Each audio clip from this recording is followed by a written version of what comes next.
বেসরকারি satellite television channel সময় টিভির সম্প্রচার 7 দিনের জন্য বন্ধের নির্দেশ দিয়েছেন হাইকোর্ট।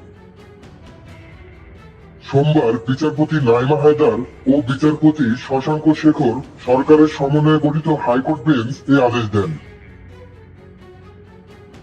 আদালতে রিটের পক্ষে শুনানি করেন অ্যাডভোকেট আহসানুল করিম ও অ্যাডভোকেট ফারজানা খান নীলা।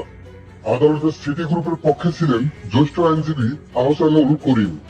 আহমেদ জোবারের পক্ষে ছিলেন জ্যেষ্ঠ আইনজীবী এ এম মাহবুবউদ্দিন খোকন।